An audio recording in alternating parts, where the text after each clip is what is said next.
Hi Tango dancer! In this video we help you make your tango more of a conversation. We show you 3 ways the followers can express their musicality and how leaders can listen to them better. Tango is, the answer is a conversation. So it's not that the leader is doing things and the follower just following the moments. So the idea is that I propose and then she accepts, and the idea is that she will propose as well. And how we are going to do this? With the music. So she's going to propose things when the music change. When she wants to express something in the music, she will propose to me as a leader, she will propose to do things in a certain way. We know a lot of followers tend to feel a bit disempowered or not as powerful and independent and creative as they would like to be in the dancing. And what you need to understand is that musicality is one of the key ways we followers can do that, can really express ourselves and communicate with our partner how we want to feel in the dancing. So in this video we are going to share with you 3 ways the followers have, easy ways the followers have to express their musicality and how the leader wants to be aware and listen to them so that we are really creating a 2-way conversation. The first way for followers to start communicating how you want to feel the music or express the music to your leader, to your partner, is to play with the speed. So, for example, let's say that we are dancing ochos and that I catch a melodic part in the music. Maybe it's a solo of bandoneon and I've been waiting for it because we're dancing to troilo, so I know it's going to come there. And let's say we are dancing, we're doing ochos, so we have our rhythm of ochos, and then here I hear something more melodic. One of the things I can do, for example, is to really slow down to be with the solo of bandoneon. So it's really one of the most actionable ways for the follower to play, to express the music. I can go a little bit faster, or I can slow down my ocho, slowly dissociate, really take the time, and then move forward to the next step. And he will listen to that. So here I'm inviting Anne to do ochos, but she's deciding the speed because depending on what she wants to express. Maybe I was inviting her to do the ochos with a beat. Maybe we were stepping with the 1-1, but then she hear the abandon or something like that, like she say, and then she will slow down. And what she's doing is also creating the spiral a bit longer. So here goes with the dissociation, she goes torso, hips, and makes the spiral of the dissociation longer. So the pivot is longer, and in that way she's prolonging, she's dilating the moment. So as a leader, Pablo has told me where he wants me to go, finish the ocho, and he's waiting for me. He knows I might decide to slow down at some point in the dancing, and he gives me the time and the space to do so. Followers, this is very important because we, the leaders, we love when the follower is participating, is more engaged with the music, is proposing. It's a bit monotonous and a bit, boring, let's say. If the follower follows exactly all as we, the leaders, are proposing. So it's much interesting, and when maybe she will hear something in the music that I was not aware, that I didn't listen in that moment, and it will be very helpful as well to be more expressive with the tango music.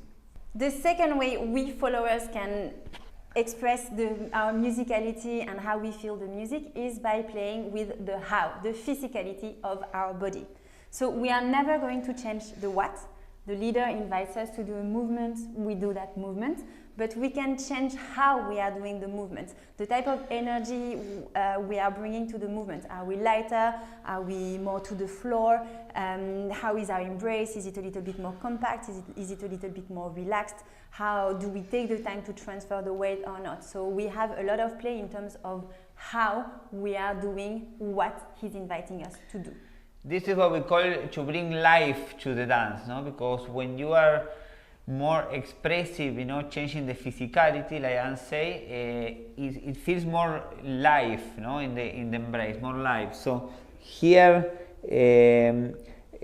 for example, I can invite Anne to do a side step, and depending on what is happening in the music, her embrace will be very soft and relaxed, or more compact and more sharp, or with more pressure, or more compact. So it will depend of what is happening in the music, or what she wants to express in the music. Pablo, as a leader, is always waiting for the little indications in my body, in the physicality of my body, in terms of what I want to express and how we are dancing.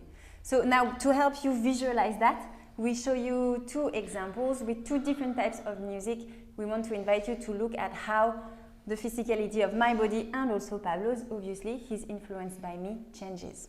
Now, we are going to dance to Compadre by Juan, and look at the physicality of my body, and as a consequence, Pablo's.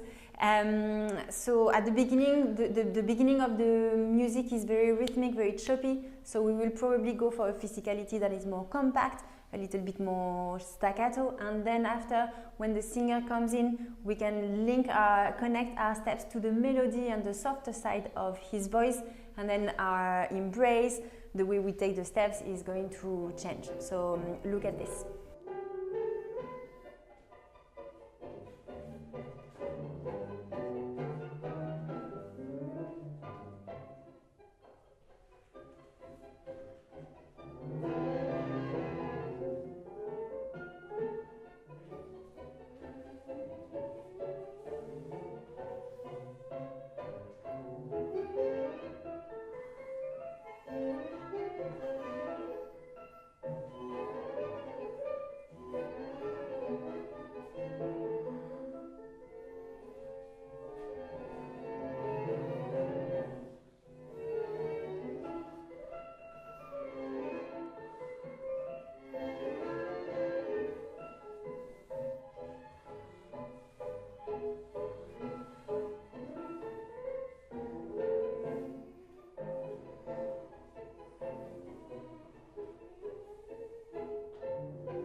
A third way follower can express their musicality and communicate it with their leader is to change the way you view decorations. So we'd like to invite you to think of decorations as a way to communicate with your partner, to tell them what you are listening to in the music and how you would like to express the music as a couple, together. So let's say, for example, that we are dancing together and Pablo invites me to do a parada. I can, depending on what is happening in the music, decide on the type of decoration that I am going to do, and based on the decoration that I do, he's going to have an indication of what I am listening to in the music. If I do a big, slow, sweeping decoration, he knows I am dancing to the singer or to the violin or to the musical part of this phrase. If at the same time, in the same moment of the music, instead of that, I do a more rhythmic decoration, maybe something like this, he will know then that I am dancing to the descanso musical or to the rhythmic bass. And this gives him an indication of my sensitivity in terms of what I'm listening for in the music. So always when in this type of moments, it's a moment that the leader is giving you to you, for you to express. Yeah? So here I have to wait and I have to listen to my partner to see what she wants to do with this moment. If she wants to go fast or slow, or what she wants to do. And even in the moment of crossing the leg, still she's deciding how she cross my leg.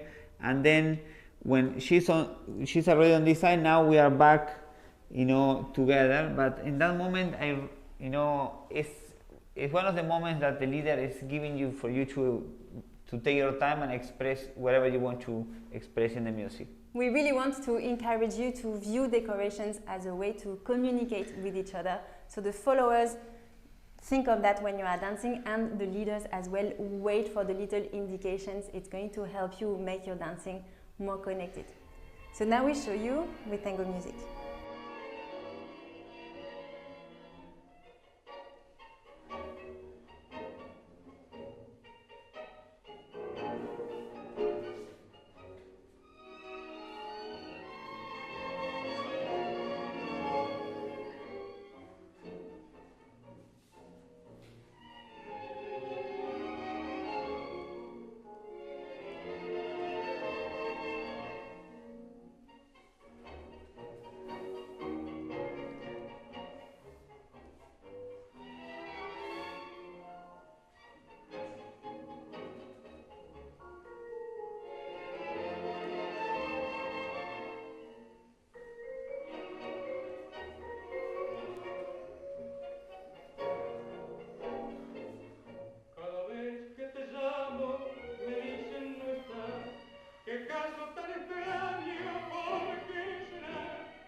In this example, I was finishing the phrases with the singer, so it tended to be more soft decorations. But you can really play and express even the softness of the voice in many different ways. You can do big sweeping decorations, play with the leg, and this gives an indication to your partner about your timing and the layer of the music that you are listening to. Followers, we really want to encourage you to be more musical in the dance. It's so important, it's much more interesting, you know, for your leaders and for the leaders to listen to the partner. Yeah? So you have to give the time for her to express and give the possibility for her also to express the tango music. Followers, when you study musicality, you realize how much more empowered you can be. So we know you're probably thinking that there is a lot more you could add to your dancing, but you aren't sure what or how. Maybe you're thinking it's decorations, maybe it's about the how you are doing the movements. We want to tell you, when you know about the music, when you know about the most important orchestras, when you have a good understanding of the phrasing in the music, it becomes much easier to communicate with your partner and to understand them. So if this is something that you are ready to do, then we want to encourage you to join us for the complete Tango Musicality formula. We are about to open the doors to it, and we do so only once a year, so make sure you don't miss it. In the complete Tango Musicality formula, whether you are a leader or a follower, we are going to help you make sure you are always dancing in a creative and musical way, even if you use very simple steps. We will share with you easy guidelines about what to listen for in the music and what to do, and we also are going to help you create a story with your dancing, so have a structure in your dancing that makes it clear for your partner to understand what you are trying to do. So registrations open in February. We are going to put the link on to the waitlist in the comments below. Make sure you sign up to the waitlist so that you are notified and you know if you want to join us or not when we do open the doors. And please keep learning and keep sharing your dancing, because the world of tango needs your embrace. Absolutely. Thank you so much for watching, and we look forward to seeing you in the next video. Bye. Bye.